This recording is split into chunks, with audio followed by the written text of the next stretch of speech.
Ladies, gentlemen, and Haradrim of all ages, the Campfire Chat for the Gauntlet and mid-season patch for Diablo 4 has just wrapped up, and there's quite a lot to talk about. On top of full patch notes dropping quite soon, we also know that the patch itself is dropping next week on Tuesday, March the 5th, likely right around 6 p.m. Pacific time. The first thing that was covered was a lot of changes being made to the game itself as a whole with this mid-season patch, mostly just highlights as the full patch notes will actually be coming out tomorrow. But we know that the general goals and concepts of the balancing, as well as some of the other additions being made to the game as a whole. The first major thing of note that they were talking about was the vampiric powers from Season 2 and how they will be returning in Season 3. Most people expected them to come in as uniques like the Malignant Rings did in Season 2, but instead they are actually returning as full-on legendary powers, all class agnostic as well, which makes them extremely flexible and able to be used for everyone. And we're getting 6 legendary powers in this way: Accursed Touch, which acts as a catch-all vulnerable application for every class just based on lucky hit chance, so it's awesome to have permanently in the game. We have Blood Boil, which can be good for overpower builds, Undying, which is just pure life gain on skill cast, awesome for survivability. Metamorphosis returns as a crowd favorite, giving you a relatively consistent unstoppable, available to any class in the game. Moonrise returns as well for basic attack-based builds, and Hectic returns in a surprisingly strong form as well. Every 5 basic skill cast reduces other active cooldowns by up to 4 seconds, but it can obviously be on amulets as well, where it will go up to 6 seconds. So 6 seconds of cooldown reduction based on attack speed, essentially. That will absolutely help make some more interesting builds in the future, unbelievably so.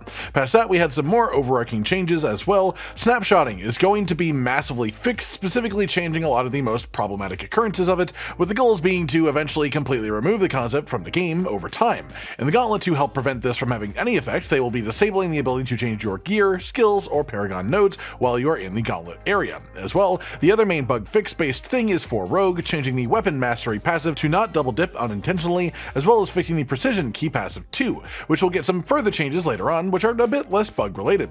Now for balancing changes, less based around bug fixes, we have quite a few changes to the seneschal construct itself, removing the double dip that the seneschal gets from skills that affect both the player and their allies, as well as some nerfs for the poison, bleeding, and burning support stones, a bit in different aspects, as well as changing the functionality of Tempest, which will lower its damage pretty significantly, but still acts very effectively as a sort of carrier for the Evernight Stone to actually activate those extra 4 ranks very consistently so that you never lose them.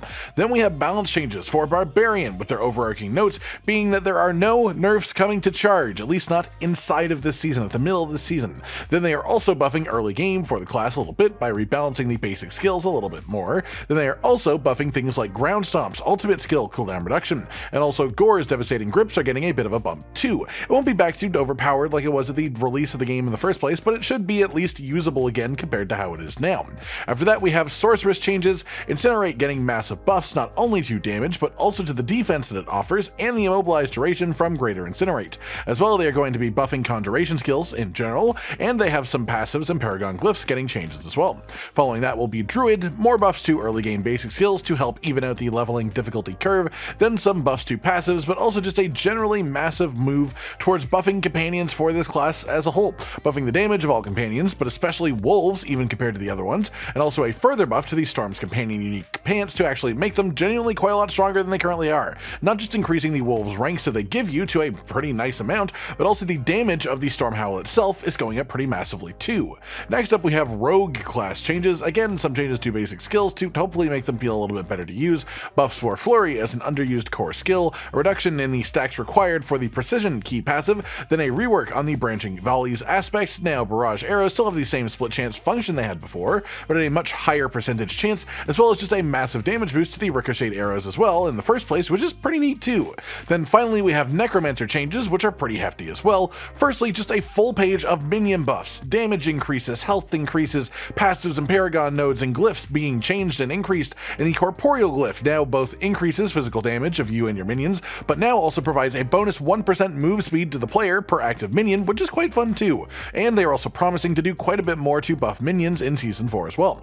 On top of that, they are reworking or buffing some underused passives for the class too, including changing Death's Reach to now be Death's Advance, which grants you just pure flat movement speed per rank. As well, Blight, Blood Surge, and Sever will all be seeing some sort of smaller buffs within the patch. Past that, they just had a question to ask the community, so essentially if you have strong feelings about what I'm about to say, make yourself heard to the devs. They are literally asking to hear what we think so they can actually decide what they want to do with this type of thing moving forward, which is that currently they try to keep content releases equal among the classes, meaning if they do one class specific unique or legendary for one of the classes, they also have to make one for all the other ones before they release it. But sometimes that can lead to uninspired items coming out to rush out to be able to get the other ones into the game that they really like, or things just being held back that have been completed for ages. For example, let's say they just came up with 5 really cool sorcerer uniques because for whatever reason that was just what was on the mind. Then they worked out how to implement them well into the game and playtested them and everything and balance them, and it just feels incredible to have in the game in their, their internal servers. They're actually fully completed. But then they only have 1 Druid unique. For whatever reason, they just didn't come up with as many interesting concepts, or they just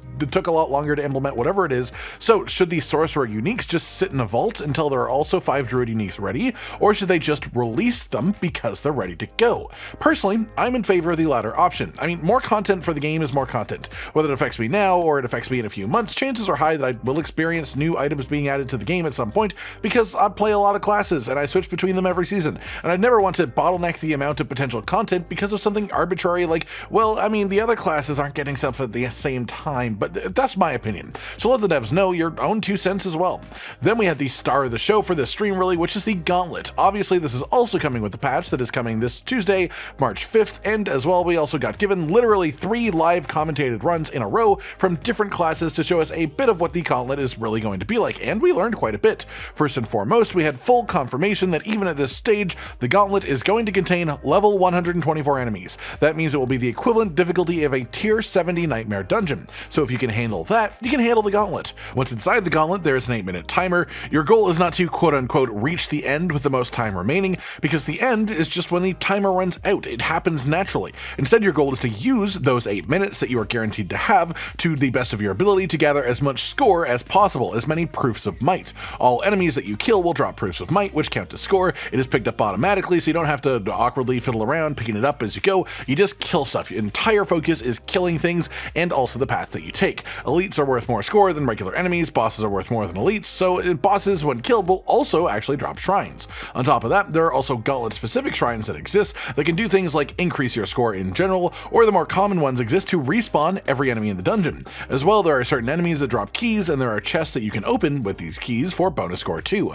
And the general layout of these areas will have all the chests on one side, all the shrines on the other side, so your general pathing will probably be back and forth along efficient routes between respawn shrines and also the chests to open if you have any of the keys for them. As well, we learned that if you die in the Gauntlet, you lose 30% of your score, and it will be just dropped on the ground on the spot that you die. So you can actually go back over and get it again. I do have to wonder though if that will be abused at some point as a sort of teleport reset. Like if you die after respawning the enemies, you can then teleport back to the beginning of the Gauntlet area, fight all the way back through to the same path that you did before to get back to your body, generating tons of new score with the respawned enemies, and also getting to start from the preset location that you did the first time, and then picking up the score that you dropped. But who knows if that could actually be helpful in the long term. Then 3 things that we were given here were actually a Bone Spear Necromancer, who hit right around 200,000 score over the 8 minutes, a Ball Lightning Sorcerer, who hit right around 210,000 score, so a little bit higher, and then a Charge Hammer of the Ancients Barbarian, who hit just slightly under 300,000 score. So yeah, you can see there's quite a big gap between the classes. Nobody has been denying that at any point,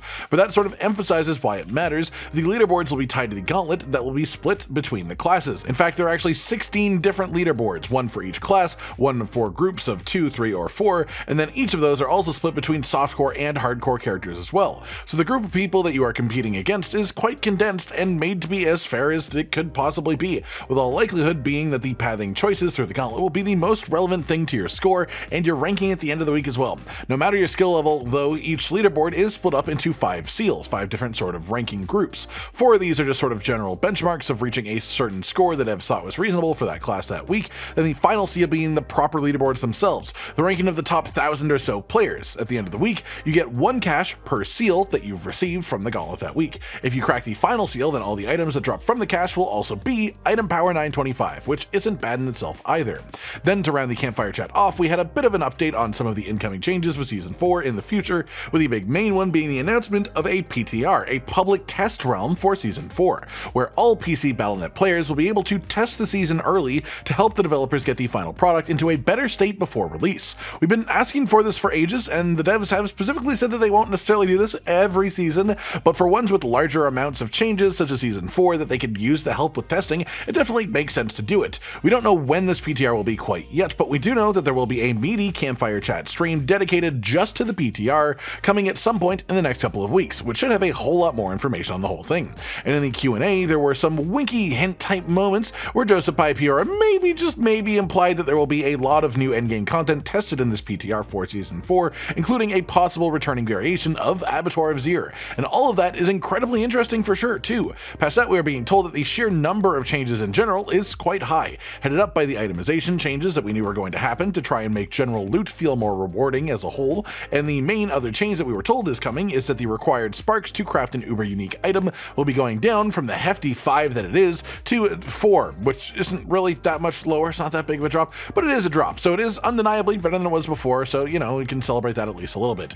And that just about does it for the Campfire Chat then, everyone. This time around, I'll be back tomorrow, more than likely, once the patch notes have dropped and released, to talk about any major changes that weren't brought up within this Campfire Chat stream itself, and hopefully you've enjoyed this roundup of said stream. Again, as usual, I tried to keep it as concise as possible compared to the 90-minute version, the 90-minute stream they did by themselves, so hopefully the information still got across in an understandable manner. Like if you liked the video, subscribe to the notification bell for more, and most importantly, ladies and gentlemen, until next time, stay sweet.